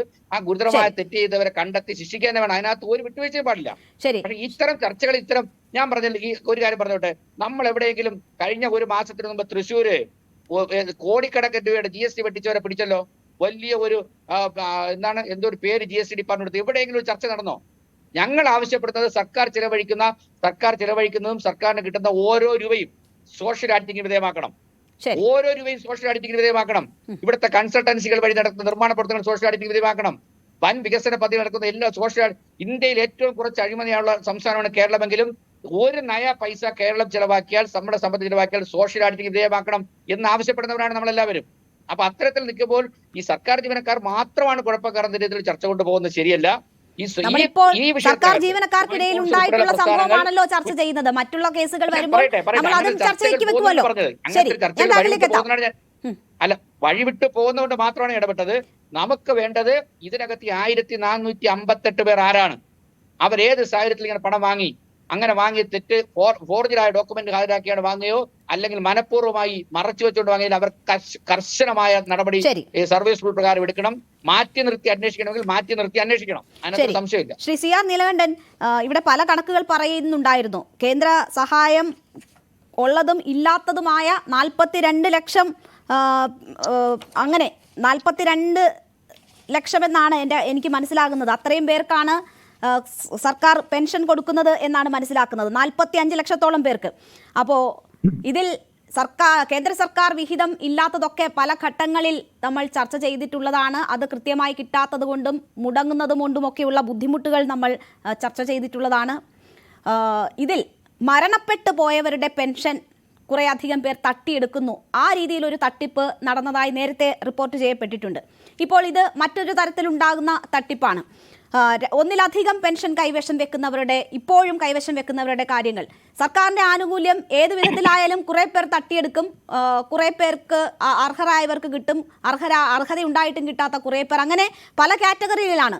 വലിയ ലക്ഷ്യങ്ങളോടുകൂടി നടപ്പാക്കിയ പദ്ധതിയാണ്. സർക്കാരിന്റെ തന്നെ അഭിമാന പദ്ധതിയായിട്ടാണ് ഈ സാമൂഹ്യക്ഷേമ പെൻഷൻ അവർ കാണുന്നത്. തുടർ ഭരണത്തിന്റെയൊക്കെ കാരണങ്ങളിൽ ഒന്നുകൂടിയാണ് ഈ പെൻഷൻ തുക വർദ്ധിപ്പിച്ചത് ഉൾപ്പെടെയുള്ള കാര്യങ്ങൾ. അതിന്റെ നടത്തിപ്പ് പോലും കൃത്യമാകുന്നില്ല എന്നത് നമ്മുടെ സംവിധാനത്തിൽ വരുന്ന പാളിച്ചകൾ അല്ലേ ചൂണ്ടിക്കാട്ടുന്നത്? ഇതിൽ കൃത്യമായ നടപടികൾ ഉണ്ടായെങ്കിൽ മാത്രമല്ലേ ഇതൊരു പാഠമായി മാറുകയുള്ളൂ? അല്ല, തീർച്ചയായിട്ടും ജോയിന്റ് കൗൺസിലിന്റെ സഖാവ് പറഞ്ഞ ഒരു കാര്യം, ഓരോ പൈസയും ഓഡിറ്റ് ചെയ്യപ്പെടണം, സോഷ്യൽ ഓഡിറ്റിന് വിധേയമാക്കണം. നല്ല ആശയമാണ്, നല്ല അഭിപ്രായമാണ്. ജനകീയാസൂത്രണം വന്നപ്പോൾ നമ്മൾ സോഷ്യൽ ഓഡിറ്റ് എന്ന് പറയുന്ന ഒരു സംവിധാനം 4 ഓഡിറ്റുകളിൽ ഏറ്റവും പ്രധാനപ്പെട്ട സോഷ്യൽ ഓഡിറ്റ് ആണെന്ന് പറഞ്ഞു. എവിടെയാണ് നടന്നത് എന്നൊരു ചോദ്യം അതവിടെ നിൽക്കുന്നുണ്ട്. ഇപ്പൊ നേരത്തെ പറഞ്ഞു ധൂർത്തിന്റെ കാര്യം. ഞാൻ സർക്കാർ ജീവനക്കാർക്ക് ശമ്പളം കൊടുക്കുന്നതിനെതിരൊന്നുള്ള ആളല്ല, വേറെ ഒന്നുകൊണ്ടുമല്ല. നേരത്തെ അദ്ദേഹം പറഞ്ഞ കാര്യങ്ങളൊക്കെ വളരെ ശരിയാണ്. ആരോഗ്യവും വിദ്യാഭ്യാസവും പോലീസും അല്ലെങ്കിൽ റവന്യൂവും ഇതൊന്നും ഇല്ലാതെ ഒരു രാജ്യത്ത് മുമ്പോട്ട് പോകാനാവും. അവർക്ക് എത്ര ശമ്പളം കൊടുക്കണം, എത്ര കൊടുക്കണ്ട എന്നുള്ള തർക്കമൊക്കെ നമുക്ക് അവിടെ നിൽക്കാം, അത് നിർത്താം. നമ്മുടെ വരുമാനം ഇത് ശമ്പളവും തമ്മിലുള്ള അനുപാതം ഒരുപാട് ചർച്ച ചെയ്യപ്പെട്ട കാര്യം. അതിന് വരുമാനം കൂട്ടുകയാണ് വഴി. ഇപ്പോ നേരത്തെ പറഞ്ഞു 900 കോടി രൂപ വേണം ഈ പറഞ്ഞ 60 ലക്ഷം പേർക്ക്, 42 അല്ല എന്റെ ഓർമ്മ 60 ലക്ഷം പേരാണ് പെൻഷൻ കൊടുക്കാൻ ഒരു മാസം. അങ്ങനെയാണെങ്കിൽ 4 മാസത്തെയോ 5 മാസത്തെയോ പെൻഷൻ ഇപ്പം കുടിശ്ശികയാണ്. സർക്കാർ ജീവനക്കാർക്കും അവരുടെ പരാതികളുണ്ട്, DA കിട്ടിയിട്ടില്ല, അങ്ങനെയുള്ള പരാതികളൊക്കെ ഉണ്ട്. പക്ഷെ അതൊന്നുമല്ല ഇവിടെ വിഷയം. ഇവിടെ വിഷയം എന്താ? നേരത്തെ പറഞ്ഞു, നേരത്തെ എനിക്ക് തോന്നുന്നു ബിജു ആണെന്ന് പറഞ്ഞിരുന്നു. ആരൊക്കെയാണ് ഈ ആളുകൾ എന്നറിഞ്ഞാൽ ഇവരൊക്കെ സർക്കാർ സർവീസിൽ അവരുടെ മെറിറ്റ് കൊണ്ട് കയറിയവരാണ്. വേറെ മെറിറ്റ് എന്ന് ഞാൻ പറഞ്ഞ സംവരണം അടക്കം PSC വഴി അതുപോലെയുള്ള ഔദ്യോഗികമായ ടെസ്റ്റ് ഒക്കെ വഴി കയറിയവരാണോ, അതോ പിൻവാതിൽ വഴി കയറിയവരുണ്ടോ? അങ്ങനെ കയറിയവരുണ്ടെങ്കിൽ അവർക്ക് രണ്ടാമത് പെൻഷൻ കിട്ടുന്നുണ്ടോ? ഇതൊരു വശത്തോട് പരിശോധിക്കണം. രണ്ടാമത്തെ കാര്യം, ഈ എക്സ്പെൻഡിച്ചറിനെ കുറിച്ച് പറഞ്ഞു. ഞാൻ എപ്പോഴും കാണുന്ന ഒരു കാര്യം, ചീഫ് സെക്രട്ടറിയും DGPയും അല്ലെങ്കിൽ അഡീഷണൽ ചീഫ് സെക്രട്ടറിയെ റിട്ടയർ ചെയ്ത ആളുകൾ ആ റിട്ടയർമെന്റ് പെൻഷന്റെ കൂടെ തന്നെ പുതിയ തസ്തികകളിൽ 2-3 ലക്ഷം രൂപ ശമ്പളം വാങ്ങുന്നു. യഥാർത്ഥത്തിൽ ഒരു പെൻഷൻ ശമ്പളം വാങ്ങിയാൽ പിന്നെ പെൻഷൻ കൊടുക്കാൻ പാടില്ല. അതിന് പകരം ചിലർ ഓണറേറിയം എന്ന പേര് മാറ്റി കച്ചവടം നടത്തും. ഞാൻ പറഞ്ഞു വന്നത്, എത്ര ആളുകൾക്ക് പെൻഷൻ കൊടുക്കാവുന്ന പൈസയാണ് ഇത്തരം ആളുകൾക്ക് പെൻഷൻ? ഇപ്പൊ നേരത്തെ MP MLA പെൻഷന്റെ കാര്യം പറഞ്ഞു. MP MLA കോളേജ് പ്രൊഫസർ, അത് കഴിഞ്ഞ് ഓണറേറിയം, ഇതൊക്കെ ആയിട്ടുള്ള ആളുകൾ കേരളത്തിലുണ്ടല്ലോ. അപ്പോ ഇതും അടക്കം കേരളത്തിൽ ഇങ്ങനെ ചെയ്യുന്ന അധിക ചെലവുകൾ ഒരു വശത്ത് വേറെ ചർച്ചയാണ്. ഇവിടെ വിഷയം വേറൊന്നാണ്. ഞാൻ ഇപ്പോഴും പറയുന്നത്, അദ്ദേഹം പറഞ്ഞു ജീവനക്കാരെ സംഘടന സപ്പോർട്ട് ചെയ്യില്ല. സംഘടന സപ്പോർട്ട് ചെയ്യോ രാഷ്ട്രീയ പാർട്ടി സപ്പോർട്ട് ചെയ്യോ എന്നുള്ളതൊക്കെ അവിടെ നിൽക്കട്ടെ. എത്ര കേസുകളിൽ നമുക്ക് അങ്ങനെ ശിക്ഷിക്കാൻ കഴിഞ്ഞിട്ടുണ്ട് എന്നൊരു ചോദ്യമുണ്ട്. അതുകൊണ്ടാണ് ഞാൻ വീണ്ടും ആവർത്തിക്കുന്നത്, സോഷ്യൽ ഓഡിറ്റ് എന്ന് അദ്ദേഹം പറഞ്ഞത്. ഞാൻ പറഞ്ഞത് സോഷ്യലായി ഇവരെ എക്സ്പോസ് ചെയ്യണം, നാട്ടിൽ നിൽക്കാൻ കഴിയാത്ത രൂപത്തിലാക്കണത്. കാരണം എന്താ വെച്ചാൽ ഇതിൽ പരം നീചമായൊരു പ്രവൃത്തി സർക്കാർ ഉദ്യോഗസ്ഥർ ചെയ്യാനില്ല. കാരണം ഈ ഏറ്റവും പാവപ്പെട്ട മനുഷ്യർ, അത് എൻഡോസൾഫാൻ ദുരിതബാധിതർ മുതൽ മറിയക്കുട്ടിയെ പോലെയുള്ള ആളുകൾ വരെയുള്ള ആളുകളുടെ പട്ടിക നമ്മുടെ അവർക്ക് കിട്ടേണ്ട പണമാണ് ഇവർ അടിച്ചു മാറ്റുന്നത്. അത് മാത്രമല്ല, അവരിലെ അർഹരായ നിരവധി പേർക്ക് നിഷേധിച്ചിട്ടുണ്ട്. അതും കൂടി നമ്മൾ കാണണം. ഓരോ പഞ്ചായത്തിലും നമ്മൾ പോയാൽ, ഞാൻ ആ തലത്തിൽ പ്രവർത്തിക്കുന്ന ഒരാളായതുകൊണ്ട് പറയാം, പോയാൽ അവിടെ പെൻഷൻ നിഷേധിച്ചതിന്റെ ഇപ്പൊ മുഖ്യമന്ത്രിയുടെ പരിപാടിയാണെങ്കിലും മുൻ മുഖ്യമന്ത്രിയുടെ കാലത്തുള്ള ജനക്ഷേമ പരിപാടിയാണെങ്കിലും ഏറ്റവും കൂടുതൽ വരുന്നത് ഒന്ന് ഇതാണ്, ഈ ക്ഷേമ പെൻഷൻ നിഷേധിച്ച ആളുകൾ, അല്ലെങ്കിൽ പാവപ്പെട്ട മനുഷ്യർ, പിന്നെ BPL APL തർക്കമുള്ള ആളുകൾ. ഇതിനൊക്കെ വളരെ കൃത്യമായ മാനദണ്ഡങ്ങളും കാര്യങ്ങളും നമ്മുടെ നാട്ടിലുണ്ട്. ഇപ്പൊ 1 ലക്ഷം രൂപയിൽ കൂടുതലുള്ള ആളുകൾക്ക് പെൻഷൻ കൊടുക്കാൻ പാടില്ല എന്ന് പറഞ്ഞിട്ടുണ്ട്. 1 ലക്ഷം രൂപയിൽ കൂടുതലുള്ള ആളുകൾ എന്ന് പറഞ്ഞാൽ ഇപ്പോ നേരത്തെ പറഞ്ഞതുപോലെ ഒരു താൽക്കാലിക ജീവനക്കാരനാണ്, അയാൾക്ക് ചിലപ്പോൾ 1 ലക്ഷം രൂപ ഉണ്ടാവില്ല. അയാളെ പെൻഷൻ വാങ്ങും, സർക്കാർ ഉദ്യോഗസ്ഥനാണ്, സർക്കാർ ശമ്പളം വാങ്ങുമ്പോൾ അയാളത് വാങ്ങും. അയാളുടെ കണക്കിൽ 1 ലക്ഷം രൂപ ഉണ്ടാവില്ല, ചിലപ്പോൾ കോൺട്രാക്ട് വേജ് ആയിരിക്കും. ഇപ്പൊ നമ്മൾ സർക്കാർ സർവീസിൽ വലിയൊരു വിഭാഗം, ഇവിടെ ട്രേഡ് യൂണിയൻ നേതാക്കൾക്കൊക്കെ അറിയാം, വലിയൊരു വിഭാഗം, ഞാൻ പിൻവാതിൽ എന്നുള്ള വാക്കൊന്നും ഉപയോഗിക്കുന്നില്ല, ടെമ്പററിയായി, അതായത് ദിവസ വേതനത്തിന് പ്രവർത്തിക്കുന്ന ആളുകളുടെ എണ്ണം ഏതാണ്ട് ഇപ്പൊ സർക്കാർ ഉദ്യോഗസ്ഥരുമായി താരതമ്യം ചെയ്യാവുന്ന അവസ്ഥയിൽ എത്തിയിട്ടുണ്ട്. അധ്യാപകരാവാം, ഉദ്യോഗസ്ഥരാവാം, വിവിധ പൊതുമേഖലാ സ്ഥാപനങ്ങളിൽ പ്രവർത്തിക്കുന്നവരാവാം. ഇവരൊക്കെ വായുവിൽ നിന്ന് പൊന്തി വന്നവരാണ്. അപ്പൊ ഇവരുടെ കോൺട്രാക്ട് ബേസിലാണ്. കോൺട്രാക്ട് ബേസിലുള്ള ഒരാളുടെ സാലറി ചിലപ്പോ നോട്ട് ചെയ്യപ്പെടില്ല. ഇങ്ങനെയുള്ള നിരവധി ചോദ്യങ്ങളുണ്ട്. ഇത് കണ്ടുപിടിക്കപ്പെടും. ഇത് കണ്ടുപിടിച്ചാൽ ഞാൻ അതുകൊണ്ടാണ് വീണ്ടും പറഞ്ഞത്, ഔദ്യോഗികമായി ഡിപ്പാർട്ട്മെന്റ് അന്വേഷണമോ ക്രിമിനൽ അന്വേഷണമോ ചെയ്തുകൊണ്ട് ഇവരെ പറ്റുമെന്ന് എനിക്ക് തോന്നുന്നില്ല. ഞാനിത് ആവർത്തിക്കുന്നത് അതുകൊണ്ടാണ്. സോഷ്യൽ സാമൂഹ്യ ബഹിഷ്കരണം അല്ലെങ്കിൽ സാമൂഹ്യ വിചാരണ ഒരു തല്ലണമെന്ന് ഞാൻ പറഞ്ഞില്ല, തല്ലി അടിക്കൊന്നും വേണമെന്നില്ല. പക്ഷേ സമൂഹത്തിന് മുമ്പിൽ എന്റെ പഞ്ചായത്തിലെ കോളേജ് പ്രൊഫസർക്ക് 1600 രൂപ പെൻഷൻ ഇത്ര മാസമായി കിട്ടിക്കൊണ്ടിരിക്കുന്നുണ്ട്. 1458 പറഞ്ഞു, ഇതിൽ കൂടുതലുണ്ടോ എന്ന് എനിക്കറിയില്ല. ഇവരെത്ര രൂപ ഇതുവരെ പെൻഷൻ വാങ്ങിയിട്ടുണ്ട്? ഇവരാരാണ്? ഇവര് തിരിച്ചടയ്ക്കാന്നുള്ളതല്ല. ഇവരാരാണ്? എങ്ങനെയാണ് ഇവർക്ക് ഈ പെൻഷൻ കിട്ടിയത്? ഇതൊരു പഞ്ചായത്തിൽ 10 പേരെ കാണുള്ളൂ. 10 പേര് പോലും ഒരു പഞ്ചായത്തിൽ കാണില്ല. 1458 എന്ന് പറഞ്ഞാൽ ശരാശരി എടുത്താൽ ഒരു പഞ്ചായത്തിൽ മുനിസിപ്പാലിറ്റി 1-2 പേരൊക്കെ കാണുള്ളൂ. ആളുകളുടെ പേര് പബ്ലിഷ് ചെയ്തിട്ട് ആളുകളുടെ പേര് വരട്ടെ, അവർക്ക് ഡിഫെൻഡ് ചെയ്യാം. ഞാൻ പറഞ്ഞിട്ടില്ല, ഞാനിത് വേണ്ടാന്ന് എഴുതി കൊടുത്തിട്ടുണ്ട്. ചിലർ അങ്ങനെ ഉണ്ടാവാട്ടെ, ചിലപ്പോ വേണ്ടാന്ന് എഴുതി കൊടുത്താലേ അവിടുന്ന് ലിസ്റ്റ് വന്നേക്കാം. ഞാൻ ഇന്ന ദിവസം ഇതിനു മുമ്പ് ഇത് വേണ്ടാന്ന് എഴുതി കൊടുത്തിട്ടുണ്ട്, എനിക്ക് ജോലി കിട്ടിയപ്പോ. പക്ഷെ അത് ക്ലറിക്കൽ എറർ കൊണ്ട് വരാതിരുന്നാവും, അവർക്ക് ഡിഫെൻഡ് ചെയ്യാലോ. പക്ഷേ എക്സ്പോസ് ചെയ്യപ്പെടണം. എക്സ്പോസ് ചെയ്യപ്പെട്ടില്ലെങ്കിൽ ഞാൻ ഇപ്പോഴും പറയുന്നു, ഒരാളും നമ്മുടെ നാട്ടിൽ അഴിമതിക്കെതിരെയുള്ള ഏറ്റവും വലിയ സംഗതി ആളുകൾ, നാട്ടുകാര് ഇവൻ നല്ല കാശ് മേടിക്കുന്നവനാണ്, ഇവൻ നല്ല സംഗതിയാണ് എന്നൊരു കിട്ടിയാൽ അതാണ് അതിൽ ഡിഫൻസ് എന്ന് ഞാൻ കണക്കാക്കും. ശരി, എന്തായാലും പൂർണ്ണ വിവരങ്ങൾ പുറത്തു വന്നാൽ എല്ലാവരും ഞെട്ടുമെന്നാണ് ധനമന്ത്രി പറയുന്നത്. അതൊരു തമാശയാകരുത്. ഇതിൽ ഉൾപ്പെട്ടവരുടെ ഉൾപ്പെടെ പേര് വിവരങ്ങൾ പുറത്തുവിടാൻ സർക്കാർ തയ്യാറാകണം എന്ന ആവശ്യമാണ് ഉയരുന്നത്. ചർച്ചയുടെ അടുത്ത ഘട്ടത്തിലേക്ക് എത്താം. ചെറിയൊരു ഇടവേള കൂടി.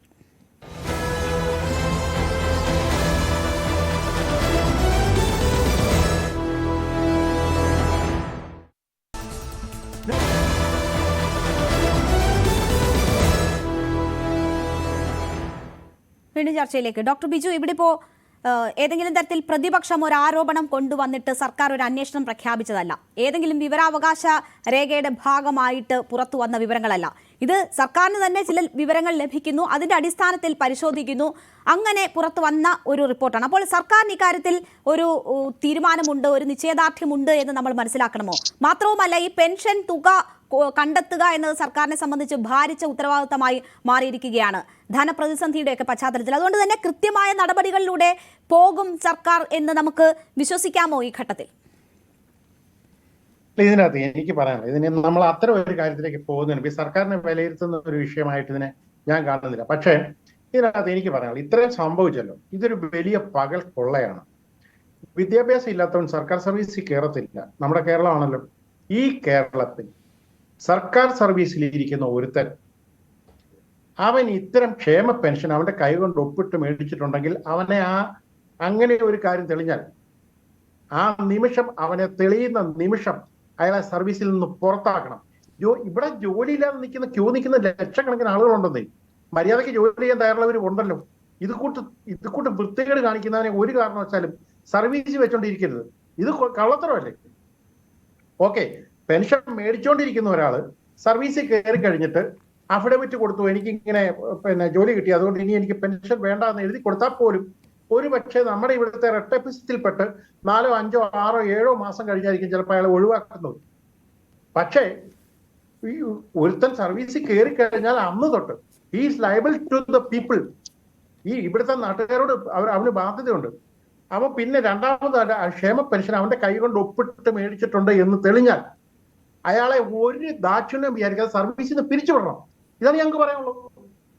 അക്കാര്യത്തിൽ എന്താണ് ഈ സർവീസ് സംഘടനകൾ ഇങ്ങനെ ശിക്ഷിക്കണം, നടപടി എടുക്കണം എന്നൊക്കെ പറയുന്നതിന് പകരം അവനെ സർവീസിൽ നിന്ന് പുറത്താക്കണം എന്ന് എന്തുകൊണ്ടാണ് സർവീസ് സംഘടനകൾ പറയാത്ത? എന്റെ ചോദ്യം അതാണ്. അത് പറയാൻ ഇവർക്ക് പേടിയാ, അത് പറയാൻ ഇവർക്ക് മടിയാ. കാരണം എന്ത് വൃത്തികേട് കാണിച്ചാലും സംരക്ഷിക്കാൻ ഇവര് ഒരുപാട് ന്യായങ്ങൾ പറയുന്നുണ്ടല്ലോ. ഇപ്പം ഒരു ADM മരണം നമ്മൾ കണ്ടല്ലോ, എരയുടെ കൂടെയാന്നാ പറയുന്നത്. എന്നിട്ട് ചെയ്യുന്ന എന്താണെന്ന് നമ്മൾ കണ്ടല്ലോ. ഞാൻ ഇതിനകത്ത് രാഷ്ട്രീയം കലർത്താൻ ഉദ്ദേശിക്കുന്നില്ല.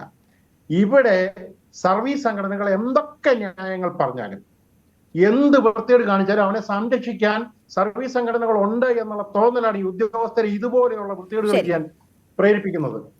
അതുകൊണ്ട് ഒരു കാരണവശാലും സർവീസിലിരിക്കെ ക്ഷേമ പെൻഷൻ ഒപ്പിട്ട് മേടിച്ചാൽ അയാളെ നിർബന്ധമായും സർവീസിൽ നിന്ന് പിരിച്ചുവിടണമെന്നാണ് ഈ ജനങ്ങൾക്ക് വേണ്ടി, കേരളത്തിലെ ജനങ്ങൾക്ക് വേണ്ടി എനിക്ക് പറയാനുള്ളത്.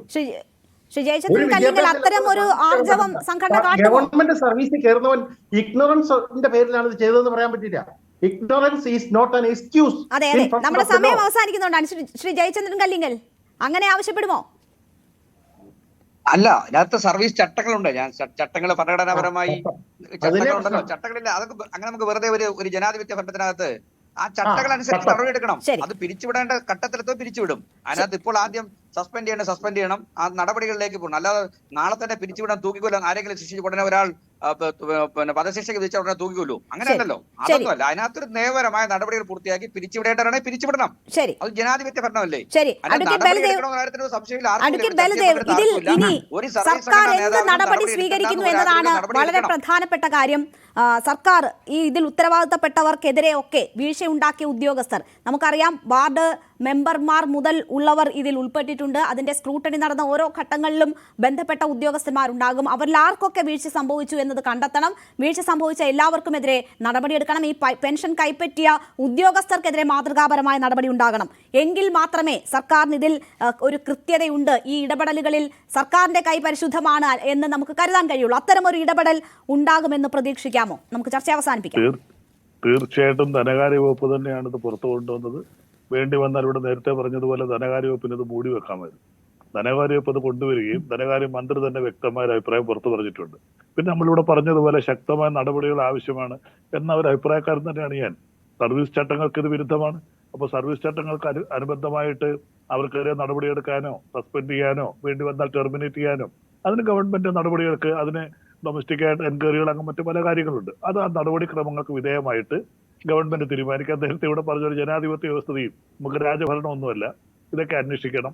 ഇതിന് കൂട്ട് വന്നപ്പോൾ ഗ്രാമസേവന പഞ്ചായത്ത് സെക്രട്ടറി ഞങ്ങൾ ഉദ്യോഗസ്ഥരൊക്കെ ഇപ്പോൾ ചിലപ്പോൾ സർവീസിൽ പോലും കാണത്തില്ല, അവർ പെൻഷൻ പറ്റി പോയിട്ടുണ്ടാകാം.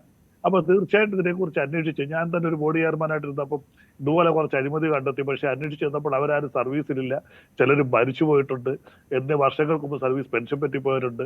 അപ്പോൾ ഇങ്ങനെയൊക്കെ നമുക്കൊരു ഒരുപാട് ഇതിനകത്ത് ചില നടപടിക്രമങ്ങളിൽ ചില കുഴപ്പങ്ങൾ അതിനകത്ത് ഫേസ് ചെയ്യാറുണ്ട്. അതൊക്കെ പരിഹരിച്ചുകൊണ്ട് തീർച്ചയായിട്ടും നടപടിയായിട്ട് മുന്നോട്ട് പോകുമെന്നാണ് ഇന്ന് വരെയുള്ള തീരുമാനങ്ങൾ. അങ്ങനെ തന്നെ പോകുമെന്നാണ് എന്റെ ഒരു ധാരണ. ഒരു നിമിഷം പറഞ്ഞോളൂ. ഈ അന്വേഷണം ഇവിടെ കൂടെ നിർത്താൻ പാടുണ്ടോ? ഇത് ഇനിയുമുണ്ട്. അതൊന്ന് കണ്ടുപിടിക്കാനായിട്ട് ഇനിയും ഈ അന്വേഷണം എല്ലാ ഡിപ്പാർട്ട്മെന്റുകളിലേക്കും എല്ലാ ജില്ലകളിലേക്കും വ്യാപിപ്പിച്ച് കൃത്യമായ അന്വേഷണം നടത്തണ്ടേ, പരിശോധന നടത്തണ്ടേ, ഓഡിറ്റിംഗ് നടത്തണ്ടേ? നിയമപരമായ നടപടി ഉണ്ടാകുമെന്നാണ് ധനമന്ത്രി പറയുന്നത്. സർവീസ് റൂളിന് വിരുദ്ധമാണ്. അതുമായി ബന്ധപ്പെട്ടുള്ള നടപടികളും ഉണ്ടാകും. വകുപ്പുകളോട് നടപടിയെടുക്കാൻ ആവശ്യപ്പെട്ടിട്ടുണ്ട് എന്നുകൂടി ധനമന്ത്രി പറയുകയാണ്. ഒപ്പം ഇതിന്റെ പൂർണ്ണ വിവരങ്ങൾ വന്നാൽ കൂടുതൽ ഞെട്ടുമെന്ന ഒരു മുന്നറിയിപ്പ് കൂടി ധനമന്ത്രി പറയുന്നുണ്ട്. കൂടുതൽ വിവരങ്ങൾ പുറത്തു വരുമോ? ഈ ഉൾപ്പെട്ടിട്ടുള്ള 1458 പേരുടെ പേര് വിവരങ്ങൾ സർക്കാർ പുറത്തുവിടുമോ? മാതൃകാപരമായ നടപടിയെടുക്കുമോ? ഈ കാര്യങ്ങളാണ് നമ്മൾ കാത്തിരിക്കുന്നത്. എന്തായാലും നമുക്ക് പ്രതീക്ഷയോടുകൂടി തന്നെ കാത്തിരിക്കാം. സർക്കാർ ഇതിൽ മാതൃകാപരമായ ഇടപെടൽ നടത്തുമെന്ന്. ചർച്ചയിൽ പങ്കെടുത്ത എല്ലാ അതിഥികൾക്കും നന്ദി.